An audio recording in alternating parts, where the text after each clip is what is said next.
Good morning and welcome to another daily devotional with Pastor Joe. I am Pastor Joe and we're going to continue in the story of Elijah this morning. Let's get started with 1 Kings 18, verses 41 through 46. It says, "And Elijah said unto Ahab, Get thee up, eat and drink, for there is a sound of abundance of rain."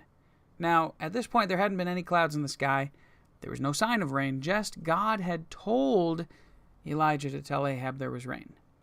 So, this comes right after the battle on the mount, where they have the power struggle between God and Baal, and God obviously wins hands down.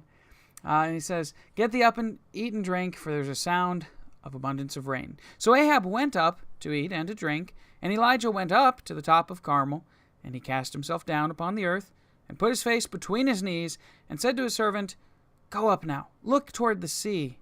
The servant went up, and looked, and said, "There's nothing." And he said, "Go again."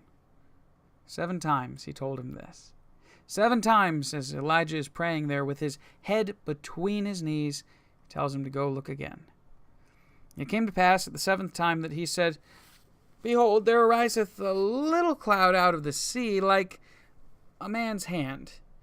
I think it's pretty close to looking out there, saying, well, there's a little bit of a cloud coming over the sea, but we haven't seen a cloud come this way in a while. And he said, "Go up, say unto Ahab, Prepare thy chariot, and get thee down, that the rain stop thee not." And it came to pass, in the meanwhile, that the heaven was black with clouds and wind, and there was a great rain. And Ahab rode and went to Jezreel, and the hand of the Lord was on Elijah. And he girded up his loins and ran before Ahab to the entrance of Jezreel. I have a few little comments here of things that I pulled out of the devotional myself, out of this passage.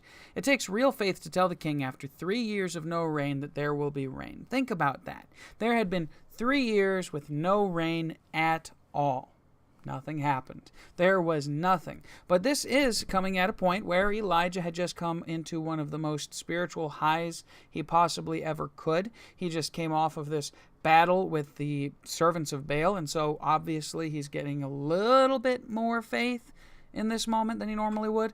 But it takes an awful lot of faith to tell a king, after 3 years of no rain, and a king who hates you, that there's going to be rain. There's going to be rain coming. So Elijah did this. He did exactly what God said. He said, "Hey, there's rain coming, Ahab, there's rain coming." The faith that he had was coupled with real earnest prayer, though, and a close communion with the one true living God. You see, faith is a great thing. Everybody has faith in something. Obviously, you have enough faith in the laws of physics to believe that the chair you're sitting on or the floor you're standing on is going to hold you today.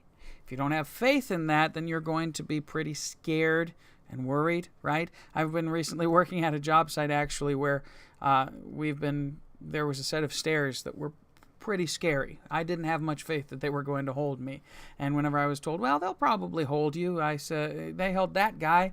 I said, I weigh a little more than him. I don't have that much faith.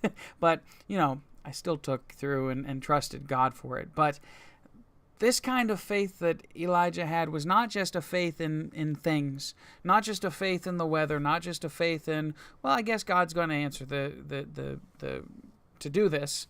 No, it's coupled with a real earnest prayer. He gets down on his knees and bows his head between his knees.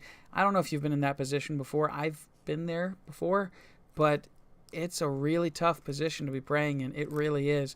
I don't know how some people last like that for an extended period of time, but he earnestly prays, not just once, not just for a few minutes and then stretches back out and get it back to the way it should be again. No, he's down there and he prays, sends his servant out to the window, which who knows how far away it was. He came back and said, there's no clouds. 7 times. Did he spend 30 minutes in prayer? An hour in prayer? We don't know, but he spent some serious time in prayer. And on top of that, he had a very close communion, a very close living with God. He really lived with God hand in hand as he walked through life. And so that was something that was really exciting and special about his life that allowed him to get close enough to God to know when God was really speaking to him. And then I noticed that the cloud was little. no more than the size of the servant's hand. And so the servant probably held his hand out and looked at it and said, well, my hand about covers it, so it's about the size of my hand if I hold my hand out the window. And so it wasn't very big. I know around here in Ohio we have a lot of clouds. The sky is never free of clouds. It's almost entirely clouds. So I couldn't imagine there being a completely clear blue sky with just that little cloud coming from the horizon. It looks like it's raising up out of the lake. It's coming from a good ways away from the sea. It's coming from a good ways away. But it was just a little cloud. But Elijah took that one small sign and believed it so deeply that he believed it would become a storm strong enough to stop the chariots of the king. He believed in God that much that when he saw the little sign of what God was going to do, it went from I'm trying to be positive about this to this is going to be big. God's going to answer. I mean, a serious excitement. Elijah gets excited. That small sign meant a lot. And the rain was great. It was a great rain, it says in verse 45, and there was a great rain. The heaven was black with clouds and wind, and Ahab was riding in that rain. It started to rain while Ahab was on the road trying to ride to Jezreel, and the rain was great because the hand of the Lord was on Elijah this whole time. And the most amazing thing that Elijah did in this part wasn't that he prayed. It wasn't that he had faith. It wasn't all of these other things, because all of that is really wonderful. It's really great. It's really important for us to learn about.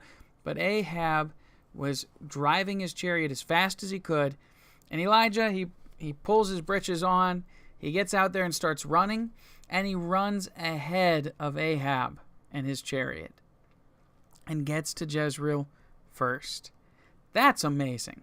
That's something that God did. It says the hand of the Lord was on Elijah, and he girded up his loins and ran before Ahab to the entrance of Jezreel.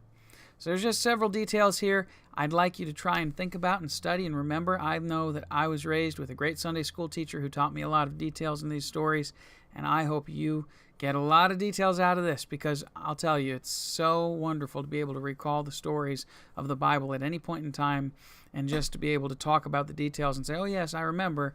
And it's wonderful. It really is. It's been a blessing to me. I'm sure it'll be a blessing to you. So take the time today at some point to read over 1 Kings 18. Just the last part, 41 through 46 is all I read over today. But there's so many good details. So look it over. Think about it. Think about that great faith that Elijah had.